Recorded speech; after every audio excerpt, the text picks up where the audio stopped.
Hello നമസ്കാരം. നാളത്തെ എപ്പിസോഡിൻ്റെ സ്റ്റോറിയിലേക്ക് എല്ലാവർക്കും സ്വാഗതം. അങ്ങനെ ബാലചന്ദ്രനെ ഡിസ്ചാർജ് എഴുതി കൊടുത്തേക്കാണ് ഡോക്ടർ. ഡോക്ടർ വന്നിട്ട് ഓരോ കാര്യങ്ങളൊക്കെ ബാലചന്ദ്രനോട് പറയുന്നുണ്ട്. എന്തെങ്കിലും ബുദ്ധിമുട്ടുണ്ടോ എന്നൊക്കെ ചോദിക്കുകയും ചെയ്യുന്നുണ്ട്. പക്ഷെ ആരും ഒന്നും പറയാത്തത് കാരണം എന്തു പറ്റി എല്ലാവരും സൈലൻ്റ് ആയിരിക്കുന്നതെന്ന് ഡോക്ടർ ചോദിക്കുമ്പോൾ പോകുന്നതിൻ്റെ തിരക്കാണെന്ന് മനു പറയാണ് ആ സമയത്ത്. അപ്പോൾ ഡോക്ടർ കുറച്ച് കാര്യങ്ങളൊക്കെ പറഞ്ഞു കൊടുത്തതിന് ശേഷം വൈജിയോട് റൂമിലേക്ക് ചെല്ലാൻ പറയാണ്. കുറച്ച് കാര്യങ്ങൾ പറയാനുണ്ടെന്ന് പറഞ്ഞിട്ട് വൈജ പോകാൻ മടിച്ച് ബാലചന്ദ്രൻ തന്നെ നോക്കി ഇങ്ങനെ നിൽക്കുമ്പോൾ മനുവാണ് വന്നിട്ട് പറയുന്നത് ആൻറ്റി പോയിട്ട് വാന്ന്.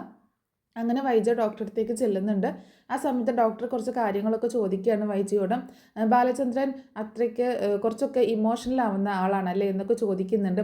അതുപോലെ പറയുന്നുണ്ട് അങ്ങനെ ഒരു ഇമോഷൻ ചില സമയത്ത് എന്തെങ്കിലുമൊക്കെ കാര്യങ്ങൾ ഉണ്ടാകുമ്പം അത് താങ്ങാനാവാതെ വരും, പ്രകടിപ്പിക്കാനാവാതെ വരും എന്നൊക്കെ പറയുമ്പോൾ വൈജ പറയുന്നത് എൻ്റെ അടുത്ത് പ്രകടിപ്പിക്കാറുണ്ട് എന്ന് പറയാണ്. അത് അയാളുടെ മനസ്സിൻ്റെ വിഷമത്തിൻ്റെ ഒരു 10-1 മാത്രമാണ് മാഡത്തിൻ്റെ അടുത്ത് ബാലചന്ദ്രൻ പ്രകടിപ്പിക്കുന്നത്. മാഡം ഒക്കെ ആണെങ്കിൽ പറയാനുള്ളത് അങ്ങോട്ട് വെട്ടി തുറന്ന് പറയുന്ന ഒരാളാണല്ലോ എന്ന് പറയാണ്. പക്ഷേ ബാലചന്ദ്രൻ അങ്ങനെയല്ല, എല്ലാ കാര്യങ്ങളും ഇങ്ങനെ ഉള്ളിൽ ഒതുക്കും. അവസാനം അതൊരു പൊട്ടലായിട്ട് പുറത്തേക്ക് വരുന്നതാണ്. എല്ലാം കൂടെ ആ നെഞ്ചിന് താങ്ങാനാവാതെ വരുമ്പോഴാണ് പുറത്തേക്ക് ഇങ്ങനെയൊക്കെ ബുദ്ധിമുട്ടുകൾ വരുന്നത് എന്ന് പറയാണ്. ആ സമയത്ത് ഡോക്ടർ പറയുന്നുണ്ട് സ്ത്രീകളുടെ വെച്ച് നോക്കുകയാണെങ്കിൽ സ്വാഭാവികമായിട്ടും ഹാർട്ട് അറ്റാക്ക് സംഭവിക്കുന്നത് പുരുഷന്മാർക്കാണ് കൂടുതലും. കാരണം സ്ത്രീകൾ എന്ന് പറഞ്ഞിട്ടുണ്ടെങ്കിൽ ഒന്നും ഉള്ളിൽ വെക്കാതെ എന്താണെങ്കിലും സങ്കടമാണെങ്കിലും ദേഷ്യമാണെങ്കിലും സ്നേഹമാണെങ്കിലും ഒക്കെ പുറത്തോട്ട് ഒരുപാട് പ്രകടിപ്പിക്കുന്ന ഒരു വിഭാഗമാണ്. കാരണം അവർക്കൊന്നും ഉള്ളിലിങ്ങനെ ഒതുക്കി വെക്കാൻ പറ്റത്തില്ല. അവർ സ്നേഹമാണെങ്കിലും അങ്ങോട്ട് തുറന്ന് പ്രകടിപ്പിക്കും, ദേഷ്യമാണെങ്കിലും അതേപോലെ പ്രകടിപ്പിക്കും. അതുപോലെ മറ്റുള്ളവരോടുള്ള വെറുപ്പോ അല്ലെങ്കിൽ എന്തെങ്കിലും സങ്കടമോ എന്താണെങ്കിലും അവർ കരഞ്ഞാണെങ്കിലും തീർക്കും. പക്ഷേ പുരുഷന്മാർ ഒരു ഒരു സൊസൈറ്റിയിൽ തന്നെ അവർക്കൊരു കോമൺ ആയിട്ടൊരു ലേബൽ കൊടുത്തേക്കാണ്. പുരുഷന്മാർ കരയാൻ പാടില്ല, പുരുഷന്മാർ ഒരുപാട് ദേഷ്യപ്പെടാൻ പാടില്ല, ദേഷ്യപ്പെടും കരയാൻ പാടില്ല എന്നുള്ളൊരു ഇത് കൊടുത്തേക്കാണ്. കാരണം കരഞ്ഞു കഴിഞ്ഞാൽ പുരുഷൻ്റെ വില പോകുമെന്നൊക്കെയാണ്. പക്ഷേ എന്തെങ്കിലുമൊക്കെ സങ്കടം വരുമ്പോൾ പുരുഷനാണെങ്കിലും കരയണം, അപ്പോഴാണ് ഹൃദയത്തിന് ഇച്ചിരി റിലാക്സേഷൻ കിട്ടുള്ളൂ. പക്ഷേ സ്വാഭാവികമായിട്ടും നോർമലായിട്ടും എല്ലാവരും എന്താണ് ചെയ്യുന്നത്, പുരുഷന്മാരൊക്കെ ആ സങ്കടം ആ വിഷമം എന്താണോ ആ പ്രശ്നം എന്താണോ അത് നെഞ്ചിനുള്ളിൽ തന്നെ കൊണ്ട് നടക്കും. അവസാനം ആ നെഞ്ചിന് താങ്ങാൻ കഴിയാതെ വരുന്ന ഒരു സിറ്റുവേഷൻ വരെ വരും. അങ്ങനെയാണ് പുരുഷന്മാർക്ക് കൂടുതലും അറ്റാക്ക് ഇതുപോലെ സ്ട്രോക്കൊക്കെ സംഭവിക്കുന്നത്. കേരളത്തിലാണെങ്കിലും മൊത്തത്തിലെടുത്ത് നോക്കുകയാണെങ്കിലും കോമൺ ആയിട്ട് കാണുന്നത് ഈ അറ്റാക്ക് സംഭവിക്കുന്നതും ഒരു 80, 88, 89% പുരുഷന്മാർക്ക് തന്നെയാണ്. അപ്പം അതുകൊണ്ട് ഇനി ബാലചന്ദ്രൻ്റെ കാര്യത്തിൽ കുറച്ച് കൂടുതൽ കെയർ കൊടുക്കേണ്ടതായിട്ടുണ്ട് എന്ന് പറയണം. അപ്പോൾ വൈജ ചോദിക്കുന്നുണ്ട് എന്തൊക്കെയാണ് ഡോക്ടർ ചെയ്യേണ്ടത്, എന്താണ് വീട്ടിലെത്തിക്കഴിഞ്ഞാൽ എന്താണ് ശ്രദ്ധിക്കേണ്ടതെന്നൊക്കെ ചോദിക്കുമ്പോൾ അയാൾക്ക് പരമാവധി ഒരു കാമായിട്ടുള്ള ഒരു അന്തരീക്ഷം സൃഷ്ടിക്കണം. ഒരിക്കലും വീട്ടിൽ ഒരു പ്രോബ്ലമാറ്റിക് സിറ്റുവേഷൻ ഉണ്ടാവാൻ പാടില്ല. അയാൾക്ക് എന്താണോ ഇഷ്ടം ആ ഇഷ്ടത്തിന് അങ്ങോട്ട് വിട്ടുകൊടുത്തേക്കുക. അല്ലാതെ നമ്മൾ നമ്മുടെ ഇഷ്ടം അയാളിൽ അടിച്ചേൽപ്പിക്കാൻ ശ്രമിച്ചിട്ടുണ്ടെങ്കിൽ അത് നേരെ ഓപ്പോസിറ്റേ സംഭവിക്കത്തു, അതിന് ഫലിക്കത്തുള്ളൂ. ഓപ്പോസിറ്റ് റിയാക്ഷൻ ആയിരിക്കും അവിടെ സംഭവിക്കാൻ പോകുന്നത്. അതുകൊണ്ട് അങ്ങനെ ഒരു സംസാരം വേണ്ട. ഒരുപാട് അദ്ദേഹത്തോട് ടോക്കേറ്റീവ് ആവാനായിട്ട് ആരും നിൽക്കണ്ട. അതുപോലെ അയാൾക്ക് ആരെങ്കിലും കാണാൻ ഇഷ്ടമുണ്ടെങ്കിൽ മാത്രം അവർ മാത്രം റൂമിൽ ചെന്ന് കാണുക, സംസാരിക്കുക. അല്ലാതെ മറ്റുള്ളവരെ ഒന്നും അങ്ങോട്ടേക്ക് സംസാരിക്കാനായിട്ടോ കാണാൻ അയാൾക്ക് ഇഷ്ടമില്ലാത്ത ആരെയും തന്നെ അയാളുമായിട്ട് അങ്ങനെ ഒരു സമ്പർക്കം പുലർത്താനായിട്ട് പറഞ്ഞു വിടേണ്ട. അതിപ്പോൾ മാഡം ആണെങ്കിൽ പോലും എന്ന് പറയണം. ഡോക്ടർ എന്താ പറയുന്നത്, മാഡം ആണെങ്കിൽ പോലും അയാളുടെ കാര്യങ്ങളിലേക്ക് കൂടുതൽ കൈകടത്താൻ നിൽക്കണ്ട. മാഡം അയാൾക്ക് മാഡത്തോട് സംസാരിക്കാൻ താല്പര്യമില്ലെങ്കിൽ, ബാലചന്ദ്രന് സംസാരിക്കാൻ താല്പര്യമില്ലെങ്കിൽ മാഡം ഒഴിഞ്ഞു മാറി നടക്കാം, അദ്ദേഹത്തിൻ്റെ കാര്യങ്ങളൊന്നും ഇടപെടാതെ എന്നൊക്കെ ഡോക്ടർ പറഞ്ഞു. പിന്നെ ഞാനല്ലാതെ മറ്റാരാണ് ഡോക്ടർ വീട്ടിൽ അവരുടെ കാര്യങ്ങൾ ബാലചന്ദ്രൻ്റെ കാര്യങ്ങളൊക്കെ നോക്കാൻ എന്നൊക്കെ ചോദിക്കുമ്പോൾ തൽക്കാലം അദ്ദേഹത്തിൻ്റെ കാര്യങ്ങൾ അദ്ദേഹം തന്നെ നോക്കട്ടെ, അദ്ദേഹം പറയും ആര് നോക്കണം എന്നുള്ളത്, ആ വ്യക്തി നോക്കട്ടെ. എനിക്കറിയത്തില്ല നിങ്ങളുടെ വീട്ടിൽ മക്കളുണ്ടല്ലോ, നിങ്ങൾക്ക് മക്കൾ നോക്കട്ടെ, മക്കൾ നോക്കിയാൽ മതി എന്ന് പറയുമ്പോൾ അപ്പോൾ ഡോക്ടറോട് വൈജി ചോദിക്കുന്നുണ്ട് മക്കളൊക്കെ സ്കൂളിലും കോളേജിലൊക്കെ പോകത്തില്ലേ സാർ?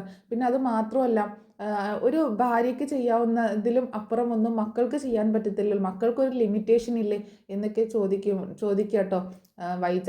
അതൊക്കെ ശരിയാണ് മാഡം പറയുന്നതൊക്കെ എനിക്ക് മനസ്സിലാവുന്നുണ്ട്. പക്ഷേ എന്ത് ചെയ്യാം, അദ്ദേഹത്തിന് ബാലചന്ദ്രന് എന്താണോ താല്പര്യം അതുപോലെയാണ് പ്രവർത്തിക്കേണ്ടത്. തൽക്കാലം മാഡം കൂടുതൽ ബാലചന്ദ്രൻ്റെ കാര്യങ്ങളിൽ ഇടപെടാതിരിക്കുന്നതായിരിക്കും നല്ലത് എന്ന് ഇങ്ങനെ പറയുമ്പോൾ ഡോക്ടർ എന്താണ് ബാലചന്ദ്രൻ പറഞ്ഞോ എന്ന് ഡോക്ടറോട് അങ്ങനെ എന്തെങ്കിലും പറഞ്ഞോ എന്ന് ചോദിച്ചപ്പോൾ ഞാൻ ഇപ്പോൾ കുറച്ച് ദിവസമായിട്ട് കാണുന്നതാണ്, ആരെങ്കിലുമൊക്കെ വന്നാലും അദ്ദേഹം കാണാൻ കൂട്ടാക്കുന്നില്ല, മാഡത്തിനെ ഇത്രയും നാളായിട്ട് കാണാൻ കൂട്ടാക്കിയിട്ടില്ല, ഇന്നല്ലേ ഇപ്പോൾ ഡിസ്ചാർജ് ആയപ്പോഴല്ലേ മാഡം അങ്ങോട്ടേക്ക് കയറി ചെന്നത്, അതുവരെ കാണാനോ സംസാരിക്കാനോ താല്പര്യം കാണിച്ചിട്ടില്ല. അതുപോലെ മാഡത്തിൻ്റെ വീട്ടിൽ നിന്ന് ബ്രദറും അതുപോലെ സിസ്റ്റർ ഇൻ ലോയൊക്കെ വന്നല്ലോ, അവരെയും കാണാൻ കൂട്ടാക്കിയിട്ടില്ല. ആകെ സാറ് ബാലചന്ദ്രൻ കാണാൻ അനുവദിച്ചിട്ടുള്ളത് ആ മനുശങ്കറിനെ മാത്രമാണ്. പിന്നെ അദ്ദേഹത്തിൻ്റെ മക്കളെയും മറ്റാരെയും കാണാൻ അനുവദിച്ചിട്ടില്ല. പിന്നെ ജോലി സംബന്ധമായിട്ട് വന്ന അദ്ദേഹത്തിൻ്റെ ബ്രദർ ഇൻ ലോയെ മാത്രമാണ് കാണാൻ അനുവദിച്ചത്. നിങ്ങളൊക്കെ ഇവിടെ വന്ന് വെറുതെ നിൽക്കുന്നു എന്നല്ലാതെ അദ്ദേഹം കാണാനോ സംസാരിക്കാനോ താല്പര്യപ്പെട്ടില്ല. അതിൽ നിന്ന് എനിക്ക് മനസ്സിലായ കാര്യങ്ങളാണ് ഞാൻ പറയുന്നത്. അപ്പോൾ അദ്ദേഹം പൂർണ്ണ ആരോഗ്യവാനായിട്ട് തിരിച്ചു വരണമെന്നാണ് മാഡത്തിൻ്റെ ആഗ്രഹമെങ്കിൽ മാഡം ഒരിക്കലും അദ്ദേഹത്തിൻ്റെ കാര്യങ്ങളിൽ കൂടുതൽ ഇടപെടാനോ അദ്ദേഹത്തോട് വാദിക്കാനോ ഒന്നും നിൽക്കരുത്. അദ്ദേഹത്തിൻ്റെ വഴി കണ്ട് വിട്ടേക്കുക എന്ന് പറയണം. വീട്ടിലെത്തിക്കഴിഞ്ഞാൽ പിന്നെ ഞാനും ബാങ്കിലേക്ക് പോയി കഴിഞ്ഞാൽ മക്കളും പോകും, പിന്നെ ആരും നോക്കും, ഞാൻ നോക്കണ്ട എന്ന് പറയുമ്പോൾ എന്നൊക്കെ വീണ്ടും വൈജു ചോദിക്കുമ്പോൾ തൽക്കാലം അദ്ദേഹത്തെ നോക്കാൻ ആരെങ്കിലും ഏൽപ്പിക്കൂ. നിങ്ങളുടെ വീട്ടിലൊരു സെർവൻ്റ് ഉണ്ടല്ലോ, ആ സെർവൻ്റ് അല്ലേ ഇങ്ങോട്ടേക്ക് കൊണ്ടുവന്നത്, തൽക്കാലം ആ കൊച്ചു നോക്കട്ടെ, ആ കൊച്ചു കാര്യങ്ങളൊക്കെ ചെയ്തോളൂല്ലോ. നിങ്ങളുടെ അമ്മയെ നോക്കുന്നത് ആ സെർവൻ്റ് അല്ലേ, ആ സെർവൻ്റ് അല്ലേ ഇവിടെ എത്തിച്ചത്. കുറച്ച് നാൾ ആ പെൺകുട്ടി ഇവിടെ ഹോസ്പിറ്റലിൽ ഉണ്ടായിരുന്ന സമയത്ത് ബാലചന്ദ്രനായിരുന്നല്ലോ എല്ലാ കാര്യങ്ങളും അന്വേഷിച്ചുകൊണ്ടിരുന്നത്. മാഡത്തെ ഈ വഴിക്കൊന്നും കണ്ടിട്ടുണ്ടായിരുന്നില്ല. അപ്പോൾ എന്താണെങ്കിലും ആ ഒരു സ്നേഹവും കരുതലും ആ കൊച്ചിന് ബാലചന്ദ്രനോട് ഉണ്ടായിരിക്കും. അവൾ നോക്കട്ടെ എന്ന് പറയുമ്പോൾ അവിടെ പറഞ്ഞയക്കാൻ പോവാണ്, അവൾ ഇനി അവിടെ നിർത്തുന്നില്ല എന്ന് പറയാണ് വൈജ. അത് നിങ്ങളുടെ ഇഷ്ടം, ഇനിയിപ്പോൾ മറ്റാരെങ്കിലും നിർത്തണം, അവൾ പറഞ്ഞയക്കണമെങ്കിൽ നിങ്ങൾ മറ്റാരെങ്കിലും നിർത്തണം എന്നൊക്കെ പറയാണ്. അപ്പോൾ എനിക്ക് കൂടുതലായിട്ടൊന്നും പറയാനില്ല. അദ്ദേഹത്തിന് സ്ട്രെസ് ഒരുപാട് കൊടുക്കരുത്, ഒരുപാട് ടെൻഷൻ കൊടുക്കരുത്. കാര്യങ്ങളൊക്കെ സ്മൂത്തായിട്ട് പോയാൽ മാത്രമേ ബാലചന്ദ്രൻ വീണ്ടും ലൈഫിലേക്ക് തിരിച്ചു വരത്തുള്ളൂ എന്ന് പറയണം. ഇനി നിങ്ങൾക്ക് പോകാം, ബില്ലൊക്കെ സെറ്റാക്കിയാൽ ഡിസ്ചാർജ് എഴുതിയിട്ടുണ്ട്. അപ്പോൾ നിങ്ങൾ ബില്ലടച്ചത് കാണിക്കുകയാണെങ്കിൽ നിങ്ങൾക്ക് പോകാം എന്നിങ്ങനെ പറയണം. അപ്പോൾ ഡിസ്ചാർജ് ആക്കി തരാം എന്ന് പറയുന്നുണ്ട് കേട്ടോ. അങ്ങനെ വൈജ അവിടെ നിന്ന് പോകുന്നുണ്ട്. അങ്ങനെ വൈജ നേരെ റൂമിലേക്ക് ചെല്ലുന്ന സമയത്ത് റൂമിലെ എല്ലാ സാധനങ്ങളൊക്കെ പാക്ക് ചെയ്തിട്ട് പോവാൻ റെഡി ആയിട്ട് നിൽക്കുകയാണ് ബാലചന്ദ്രനും കൃഷ്ണമോളും മനു. അങ്ങനെ ആ സമയത്താണ് ഗോവർദ്ധനൻ ബില്ലടച്ചിട്ട് അങ്ങോട്ടേക്ക് വരുന്നത്. ബാലേട്ട ബില്ലടച്ചിട്ടുണ്ട് എന്ന് പറഞ്ഞിട്ട് അത് ഇങ്ങനെ കൊടുക്കുന്നുണ്ട് കേട്ടോ.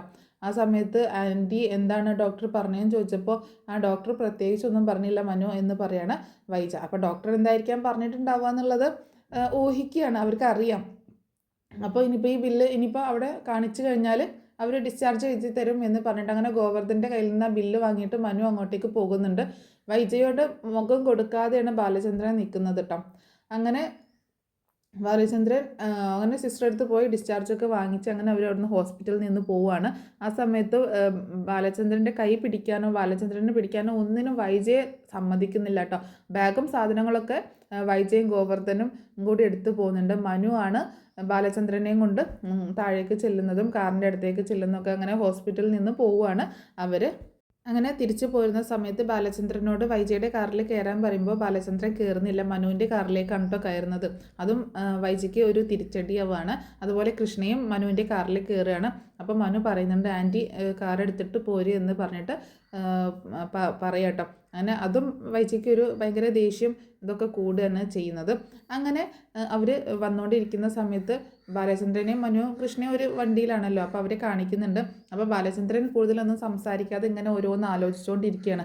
ബാലചന്ദ്രനെ അധികം ഇങ്ങനെ സംസാരിക്കാതെ ഇങ്ങനെ ഓരോന്ന് ആലോചിച്ചുകൊണ്ടിരിക്കുന്ന സമയത്ത് കൃഷ്ണമോള് ചോദിക്കുന്നുണ്ട് അച്ഛൻ എന്താ ഇത്രയ്ക്ക് ഇങ്ങനെ ആലോചിച്ച് കൂട്ടുന്നത്, അച്ഛൻ എന്തെങ്കിലുമൊക്കെ സംസാരിച്ചുകൊണ്ടിരിക്കുക എന്നാലല്ലേ മൈൻഡ് കൂളാവുള്ളൂ എന്നൊക്കെ പറയുമ്പോൾ ബാലചന്ദ്രൻ പറയുന്നുണ്ട് ഞാൻ എൻ്റെ ഈ 2ാം ജന്മം എങ്ങനെ ജീവിക്കണം എന്ന് ആലോചിക്കുകയാണ് മോളെ എന്ന് പറയട്ടോ. അതെന്താ അച്ഛൻ അങ്ങനെ പറഞ്ഞത്? അച്ഛൻ്റെ രണ്ടാം ജന്മം, പിന്നെ ഈ രണ്ടാം ജന്മം തന്നെയല്ലേ, മരണത്തിൻ്റെ വക്കിൽ നിന്നല്ലേ ഞാൻ രക്ഷപ്പെട്ടത്. അലീന ചേച്ചി ഇല്ലായിരുന്നെങ്കിൽ എനിക്ക് അത് ആലോചിക്കാൻ പോലും വയ്യ അച്ഛ എന്നൊക്കെ പറയുമ്പോൾ മനുവും പറയുന്നുണ്ട്, അതേ അങ്കിള്, അലീന കണ്ടില്ലായിരുന്നെങ്കിൽ എന്തായിരിക്കും ഇപ്പോഴത്തെ അവസ്ഥ എന്നിങ്ങനെ പറയണം. അപ്പോൾ അങ്കിൾ ഇനി പഴയതൊന്നും ആലോചിക്കേണ്ട, ഇനിയൊരു പുതിയ ജീവിതം, നമ്മൾ പുതിയതായിട്ട് ഒരു ലൈഫിലേക്ക് വന്നതല്ലേ, അപ്പോൾ ഇനി എന്തെങ്കിലും ടെൻഷനുള്ള കാര്യങ്ങളൊക്കെ മറന്നേക്കും എന്ന് പറയുമ്പം അതൊന്നും മറക്കാൻ പറ്റത്തില്ല.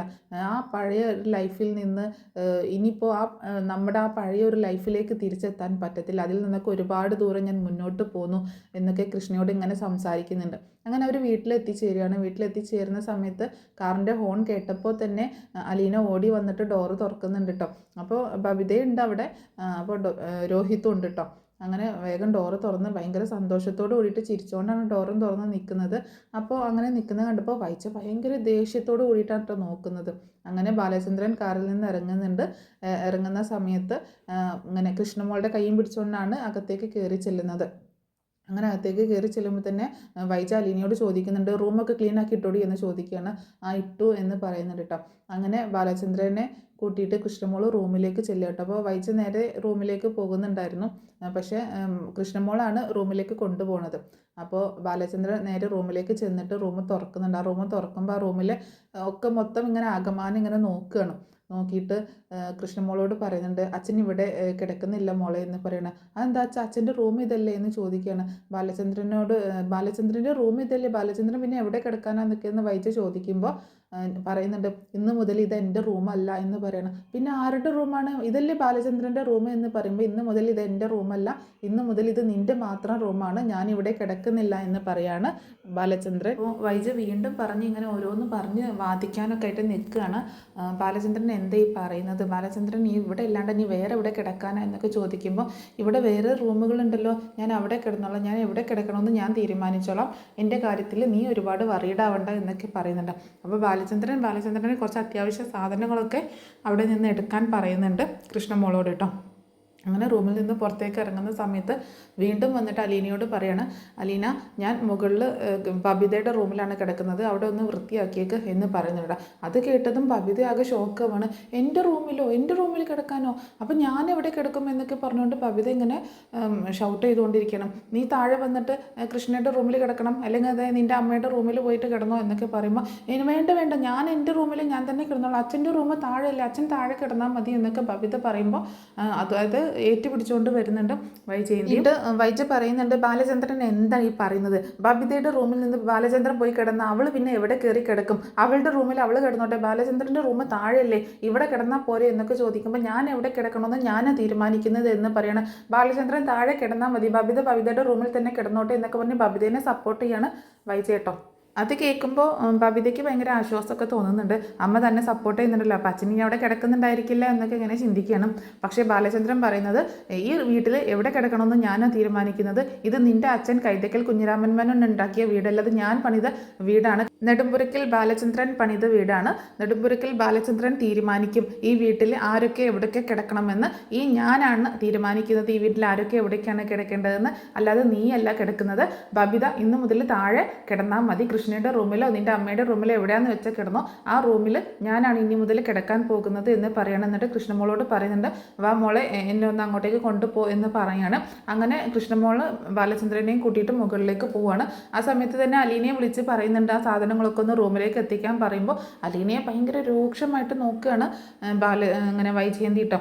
അപ്പോൾ അലീന ചെന്നിട്ട് ആ സാധനങ്ങളൊക്കെ അവിടെ എടുത്തു വെച്ചിട്ടുണ്ടായിരുന്നു കൃഷ്ണമോൾ, അതൊക്കെ എടുത്തിട്ട് മുകളിലേക്ക് അലീനയും ചെന്ന് കൊടുക്കുന്നൊക്കെ ഉണ്ട്. അലീനയോട് കുറച്ച് കുടിക്കാൻ വെള്ളം അങ്ങനെ മരുന്ന് സാധനങ്ങളൊക്കെ ബാലചന്ദ്രൻ്റെ എല്ലാ സാധനങ്ങളും മുകളിലേക്ക് എത്തിക്കാനായിട്ട് പറയണം.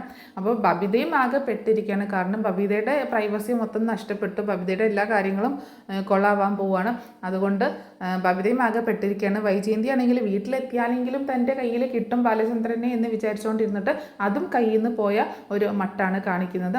അപ്പോൾ അലീനയോടും ഭയങ്കര ദേഷ്യത്തിലൊക്കെയാണ്. അപ്പോൾ ആ സമയത്ത് സാധനങ്ങളൊക്കെ മുകളിലേക്ക് കൊണ്ടുപോവുകയാണ് അലീന ബാലചന്ദ്രൻ്റെ സാധനങ്ങളൊക്കെ. എന്നിട്ട് പിന്നെ ആൻറ്റീൻ്റെ അടുത്ത് അതായത് മനു വന്നിട്ട് ആൻറ്റിയോട് പറയുന്നുണ്ട്, വൈജയോട് പറയുന്നുണ്ട്, ആൻറ്റി തൽക്കാലം ഡോക്ടർ അങ്ങനെയല്ലേ പറഞ്ഞത്, ഒന്ന് ഇപ്പോൾ നിൽക്കുന്ന സാഹചര്യത്തിൽ നിന്ന് മാറി നിൽക്കാൻ പറഞ്ഞില്ലേ, അപ്പോൾ ഈ റൂമിൽ കിടക്കുമ്പോൾ അങ്കിളിന് എന്തെങ്കിലും ബുദ്ധിമുട്ടുണ്ടെന്ന് തോന്നുകയാണെങ്കിൽ അങ്കിൾ ഒന്ന് മാറി കിടക്കട്ടെ, കുറച്ച് നാളത്തെ കാര്യമല്ലേ ഉള്ളൂ എന്ന് പറയണം.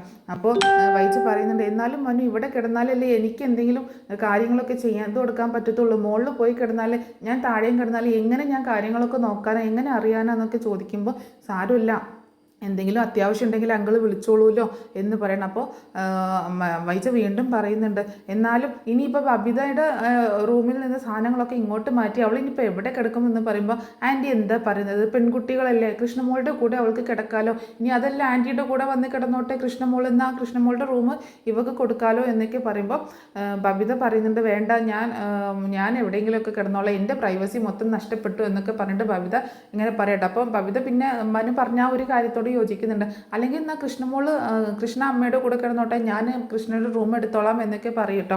അപ്പോൾ അതൊക്കെ എന്താണെങ്കിലും പിന്നെ തീരുമാനിക്കാൻ, തൽക്കാലം അങ്കിള് അവിടെ കിടന്നോട്ടെ എന്ന് പറയുന്നുണ്ട് മനു. അപ്പോൾ ഇത്രയൊക്കെ കാര്യങ്ങളാണ് നാളത്തെ എപ്പിസോഡിൽ സംഭവിക്കാൻ പോകുന്നത്. അപ്പോൾ എന്താണെങ്കിലും ഈ സ്റ്റോറി നിങ്ങൾക്ക് ഇഷ്ടമായിട്ടുണ്ടാവുമെന്ന് കരുതുക കേട്ടോ. ഇഷ്ടമായെങ്കിൽ നിങ്ങൾ സബ്സ്ക്രൈബ് ചെയ്യാനും ലൈക്ക് ചെയ്യാനും കമൻറ്റ് ചെയ്യാനൊന്നും മറക്കരുത്. അപ്പോൾ നമ്മുടെ ചാനൽ ആദ്യമായിട്ട് കാണുന്ന ആരെങ്കിലും ഉണ്ടെങ്കിൽ, ഇതുവരെ സബ്സ്ക്രൈബ് ചെയ്യാതെ കാണുന്ന ആരെങ്കിലും ഉണ്ടെങ്കിൽ ഒന്ന് സബ്സ്ക്രൈബ് ചെയ്തിട്ട് വീഡിയോ കാണുക. അതുപോലെ വീഡിയോ ലൈക്ക് ചെയ്യാനും ഹൈപ്പ് ചെയ്യാനൊന്നും മറക്കരുത് കേട്ടോ.